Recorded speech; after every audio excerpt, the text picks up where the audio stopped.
I'm Gary Noble, and I'm a recording and mixing engineer, and I've been doing this for almost 30 years.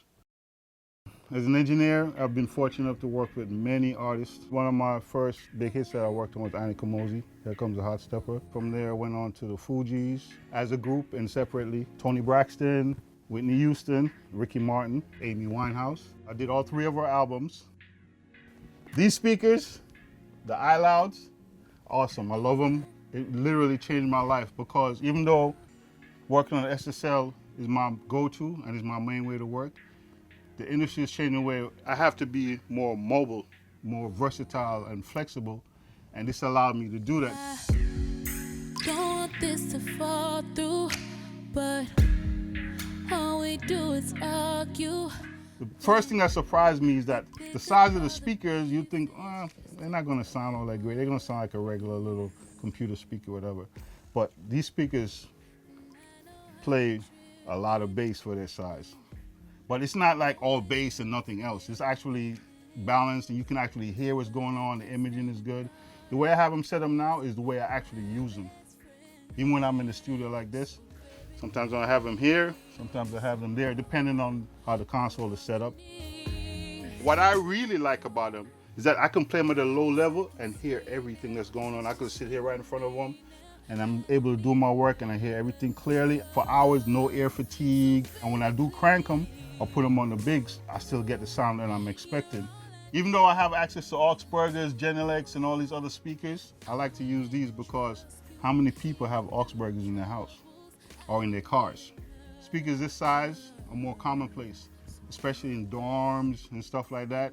What I find is that if I mix it where it sounds great on these and when I put it over there, it's usually sounds just as good, even if I just have to make some minor changes, than if I do it that way and then come this way. So when I go to the studio, I come in there and the assistant looks at me like, why do you need those? We have these, you know what I mean? We have all these top of the line.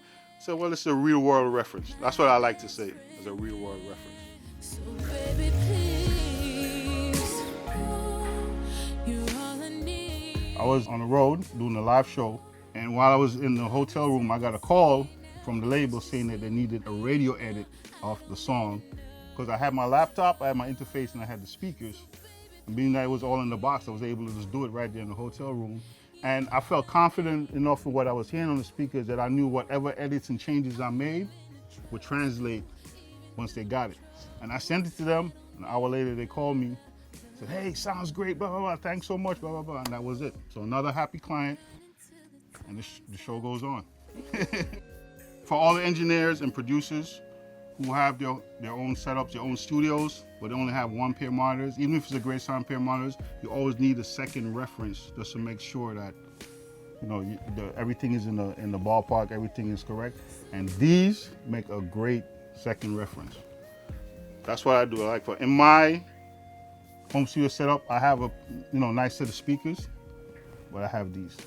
And I actually spend more time on these than on those. I use them so much when I'm moving around that I got used to how they sound, and I know that if I make the snare sound like this, it's gonna translate vocals and all that stuff. So that's why I like to use them.